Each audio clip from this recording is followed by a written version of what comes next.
What's behind the Kwacha's strength? Economist Yusuf Dodia breaks it down. Lately, the Kwacha has been trading between 22 Kwacha and 23 Kwacha to the United States dollars. Many people are asking how this has happened so quickly and what it means for the economy. There is a lot of talk, but what are the independent economists actually saying? We spoke with Mr. Yusuf Dodia, one of Zambia's most respected economic analysts, to help us understand. From your economic perspective, is this gain real and sustainable, or are we simply seeing a temporary rise driven by seasonal factors like tax obligations? Mr. Dodia. Well, thank you very much for having me here. And I think we need to look at this from several angles. The first angle is that we are coming to the end of the second quarter of 2025. Towards the end of each quarter, there are tax obligations by all companies. They have to pay their quarterly taxes. They have to renew their contracts on properties, or it could even be employment contracts. So there's a need for cash to be available to take care of some of these commitments. But we have seen this over the years that yes, there are times when the big investors bring in money, but it has not had this kind of an effect on the value of our currency. The second issue is that you do get a Bank of Zambia intervention, where the Bank of Zambia looks at the stability of the currency, and the Bank of Zambia can release foreign currency onto the banking system to make foreign currency available, and that props up the value of the Kwacha. But normally for the purposes of stability.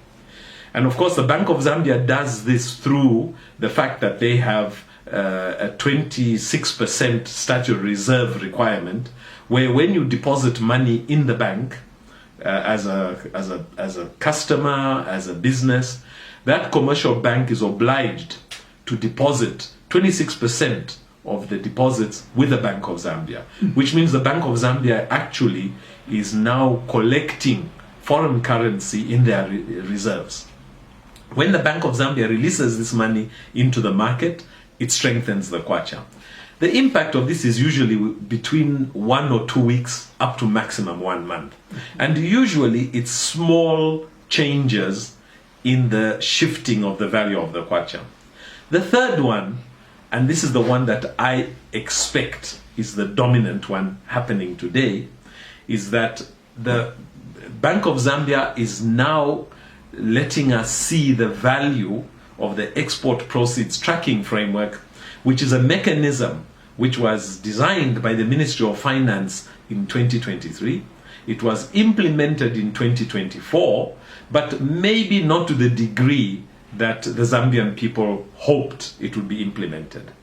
We saw that export earnings were being compelled to be brought into the country as per the demands of the export proceeds tracking framework, and this should have been done within 90 days of exports. Now you can imagine from the beginning of 2024 to almost the mid of 2025, we've seen very little export earnings coming in. So clearly, the implementation of the export proceeds tracking framework may not have been done to the satisfaction of the benefit of the Zambian economy. But in recent months, or in recent weeks, we've seen this change begin to take place. His message is clear. This Kwacha improvement is not by accident. It's the result of very deliberate government policies. One of the biggest reasons, according to Mr. Dodia, is the export proceeds tracking framework. This policy was put in place by the Ministry of Finance in 2023 and started working more actively in 2024. What it does is simple. It ensures that money earned from exports is brought back into Zambia instead of staying abroad. That foreign currency is then available in our system, which strengthens the Kwacha. As he puts it, in just the first 2 weeks of June, we have seen the Kwacha move from 28 Kwacha to around 22 Kwacha to the dollar. That's about 25% improvement. Mr. Dodia even believes that if the momentum continues, we could see the Kwacha stabilize somewhere between 15 and 20 Kwacha in the months ahead. But this goes beyond the exchange rate. He also pointed out the importance of debt restructuring, particularly Zambia's ongoing talks with countries like China, India, and South Africa, as well as multilateral institutions. He stressed that restructuring debt carefully and efficiently is key to creating breathing space for our economy to grow. This is real money supporting the economy, helping local businesses expand and government collect more tax without raising rates. Mr. Dodia also shared views on manufacturing. While recent reports ranked Zambia among Africa's top 10 producers, he gave a more cautious assessment. He made it clear that if we want a strong manufacturing sector, we need affordable energy, skilled labor, and good infrastructure. These are the basics we must get right. Look at economies like China. They are 100% focused on manufacturing. Very strong economy. You look at other economies like, for example, Dubai. It's focused on trade. If tomorrow the products are no longer available, that economy collapses. So we as a nation need to ask ourselves, how do we get to a situation where we can truly be a recognized manufacturing economy, not based on outside, would I say, comments that are designed to make us feel good that we are doing things okay when actually we are being misled. I think it's very important for us to take a deep look at what we are doing. And for an economy to be successful in manufacturing, you need a lot of different factors to be in place. Number one, the cost of energy should be affordable. Number two, you need to have the cost of labor, which is affordable. Number three, you need to have a good quality of labor. In other words, people with skills who can do these jobs. Number four, your communication system needs to be tip-top. Your transport system needs to be tip-top. So when you are looking at all these things are all based on what kind of policies do we have in our nation that are going to promote the manufacturing sector to develop. These gains we are seeing in currency strength, manufacturing, mining, and agriculture don't fade out as temporal blips. And in the same line of talking, maybe you could also respond, which is a final note. Many ordinary Zambians are hearing mixed signals. They see a stronger Kwacha and government progress, but their day-to-day experience still feels hard. They are saying this issue of strong currency is just happening in town. We are not seeing this as the low-income group, as an independent economist. We've heard you so many times independently putting up some points that are very worth it. How would you explain the current state of our economy to someone just trying to make sense of all this? The trade cycle is roughly 90 days, 3 months. We bring in a lot of our products from Asia. It takes 1 week to place your order. It takes 1 week to pay. It takes 6 to 8 weeks for that product to be put on the ship, to be shipped to Africa. It arrives in Dar es Salaam. It takes 1 week to clear in Dar es Salaam. It takes another 1 week to bring it into Zambia. All in all, you've spent 8 weeks or more, 2 months. Then you look at selling that product, takes another 4 to 6 weeks. Absolutely. So 3 months, 90 days is the trade cycle. If the Kwacha today dropped to 15 Kwacha to $1, or rather the Kwacha rose to 15 Kwacha to $1, the benefits would only be realized after 6 to 8 weeks. Why? Because the person who imported the product at 28 Kwacha per dollar is still suffering that 28 Kwacha loss. Absolutely. For that product to come into Zambia, be sold, and then when they get their cash, they say, now the new price is 20 Kwacha to $1. Let's import at this cheaper price, bring the prices down. So it takes 6 to 8 weeks before you can feel the pressure of a better currency. Others will argue that no, there are importers who will import today at 22 Kwacha to $1. That's very true. But that product they're importing today, it will take 6 to 8 weeks for it to arrive in Zambia. In the meantime, the more expensive product is still being sold. So there's a balance. The trader who imported earlier will say, hey, I'm scared to sell my product at a very high price because it will remain on the shelves for too long, let me lower the price a little bit to quickly offload it so that I recover my money and I can order at the new lower price. And I think that our colleagues who are in manufacturing need to stand up.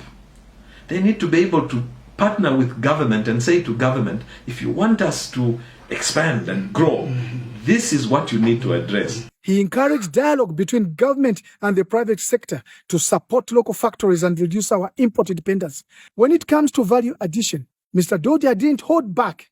Zambia is one of the largest copper producers, yet we still export most of it raw. He spoke about creating full value chains where farmers are supported, processors are empowered, and exporters have local products to take to market, whether it's maize, flour, cooking oil, or even tourism services. He believes the economy can grow stronger when Zambia leads the charge. What's your view? Could mining help stabilize our foreign exchange position in the long run? And just in the same line of talking, this recovery is happening at a time when the country is also battling with one of the worst droughts in recent memory. And yet, in some regions, we are recording bumper harvest. I know you've touched a little bit about it, particularly for crops like cassava and certain grains. Do you see this having any meaningful long-term impact on the economy, or is it only a short-term relief? Mining has been the mainstay of Zambia's foreign exchange earning and exports. And clearly, it's not something you can say, put it aside.